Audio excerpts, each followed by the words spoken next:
Hi అండి, అందరికీ నమస్కారం. Welcome to my YouTube channel. ఈ వీడియోలో ఇప్పుడే అందిన వార్త అండి. ఏపీ పెన్షన్దారులకి అదిరిపోయే శుభవార్త. వివరాలు వీడియోలో తెలుసుకుందాం. వీడియో ఎక్కడైనా స్కిప్ చేయకుండా ఎండ్ వరకు అయితే చూసేయండి. అప్పుడే పూర్తిగా ఇన్ఫర్మేషన్ అర్థమవుతుంది. వీడియో నచ్చినట్లయితే ఒక లైక్ చేయండి. ఇంకా సబ్స్క్రైబ్ చేసుకున్నట్లయితే మన ఛానల్ సబ్స్క్రైబ్ చేసుకున్న ద్వారా నేను చేసే ప్రతి ఒక్క వీడియో మీ వరకు రీచ్ అవుతుంది.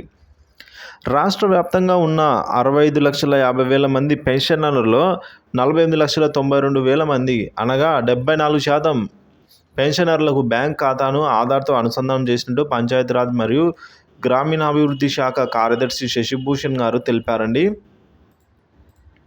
సో మే 1న నేరుగా వారి ఖాతాల్లో నగదు జమ చేస్తామని అయితే వెల్లడించారు. మిగిలిన 16,58,000 మందికి ఇంటికి వచ్చి అందజేస్తామని తెలిపారు. మే 1 నుంచి మే 5 తేదీ వరకు పెన్షన్ పంపిణీ అయితే జరుగుతుంది అని చెప్పారు.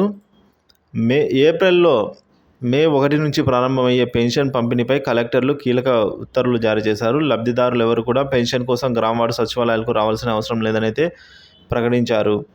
వికలాంగులు, దీర్ఘకాలిక వ్యాధులతో బాధపడుతున్న వారు, మంచానికే పరిమితమైన వారు, వీల్చైర్లో ఉన్నవారు, సైనిక పెన్షనర్లు, వితంతువులకు ఇంటి వద్దకే పెన్షన్ పంపిణీ చేయనున్నట్లుగా వెల్లడించారండి. సో ఈ విధంగా ఎవరు కూడా ఇబ్బంది పడకుండా డైరెక్ట్గా ఖాతా ఉంటే ఖాతా, లేదంటే ఇంటి దగ్గరకు వచ్చి ఇస్తానైతే చెప్పడం జరిగింది. మరి రేపు మే 1 మే డే కాబట్టి రేపు బ్యాంకు హాలిడే ఉంటుందండి. సో రేపు జమ కాకపోవచ్చు, ఎల్లుండి నుంచి అయితే జమ కావడం అయితే జరుగుతుంది.